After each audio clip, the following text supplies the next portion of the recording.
Assalamualaikum warahmatullahi wabarakatuh. Hai adik-adik semuanya, khususnya siswa kelas 9. Berjumpa kembali dengan Ibu Ari. Masih belajar matematika bersama Ibu Ari. Masih pada materi transformasi geometri. Baiklah, sebelum kita memulai materi tersebut, jangan lupa ya adik-adik, tetap dalam kondisi pandemi ini, jangan lupa patuhi protokol kesehatan, sering-sering cuci tangan, kemudian jangan lupa pakai masker kemanapun kalian berada, dan satu lagi harus jaga jarak dengan teman kita. Baiklah, pada materi dilatasi atau disebut juga perkalian bangun, ini ada beberapa hal yang perlu kalian pahami dan perlu kalian ingat.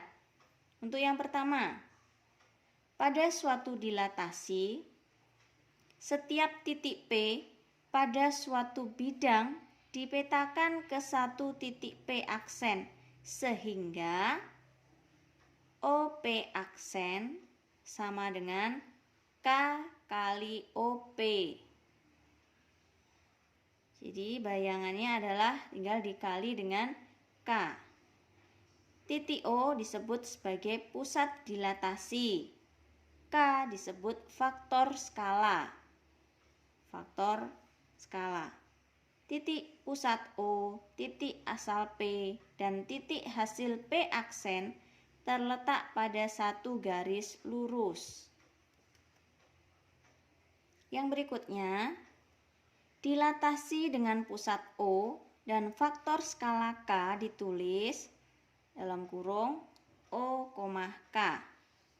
Maka bangun diperbesar, disebut diperbesar itu jika K-nya lebih besar 1, lebih besar dari 1, atau K kurang dari negatif 1. Sedangkan bangunnya itu diperkecil jika K-nya lebih besar dari 0, kurang dari 1, atau di antara 0 dan 1. Atau bisa K-nya di antara negatif 1 dan 0. Jadi bisa perkalian bangun itu menyebabkan bangun itu semakin besar atau semakin kecil. Ditentukan oleh faktor skalanya, faktor pengalinya. Dan yang ketiga ini yang penting, rumus dilatasi dengan pusat dilatasi O 0,0 dan faktor skala K dapat ditentukan dengan cara gini. P koordinat A, B didilatasi terhadap pusat O 0,0 dan faktor skala K, maka P aksennya adalah K kali A, K kali B. Jadi koordinat sumbu X-nya dikali dengan K. Yang ini B-nya juga dikali dengan K. Mudah sekali. Dan yang keempat, jika suatu bangun didilatasikan dengan faktor skala K, maka luas bangun hasil sama dengan K kuadrat kali luas bangun semula. K-nya dikuadratkan. Tadi beberapa contoh, beberapa catatan yang perlu kalian ingat sebelum kita memulai latihan soal atau contoh soalnya.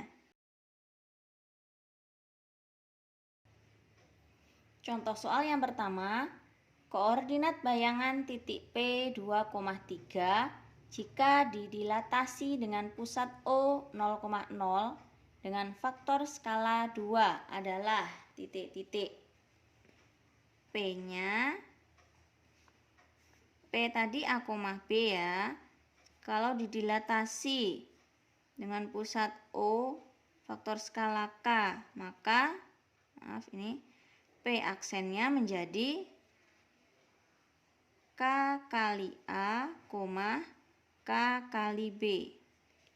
Jadi kalau P-nya koordinat 2,3 didilatasi O, K, maka P aksennya tinggal dikali dengan faktor skalanya ya. Faktor skalanya adalah 2. Ini 0,2. Maka ini 2 kali A-nya 2, 2 kali 3B-nya. Jadi hasilnya P aksen 4,6. Ini adalah bayangan dari P.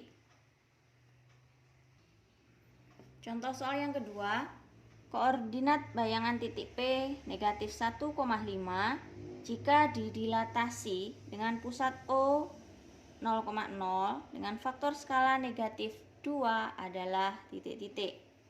Dengan cara yang sama, P, A, B didilatasi O, K, bayangan P aksen adalah K kali A, K kali B. Jadi jika P-nya negatif 1,5 didilatasi 0, negatif 2, maka P aksennya berarti negatif 2 kali negatif 1, negatif 2 kali 5. Jadi bayangan P aksen negatif 2 kali negatif 1 jadi positif 2, negatif 10. Inilah bayangan dari P aksen. Mudah sekali ya untuk materi dilatasi ini. Semoga kalian dapat memahaminya dengan baik. Jadi intinya hanya dikali dengan faktor skalanya. Syaratnya dengan pusatnya adalah O 0,0. Nanti silahkan cari contoh-contoh soal yang lain mengenai dilatasi. Demikian penjelasan dari saya. Semoga kalian dapat memahaminya dengan benar, dengan baik, dan nanti ketika ujian kalian dapat menyelesaikan soal-soalnya. Terima kasih atas perhatiannya. Ibu akhiri. Wassalamualaikum warahmatullahi wabarakatuh.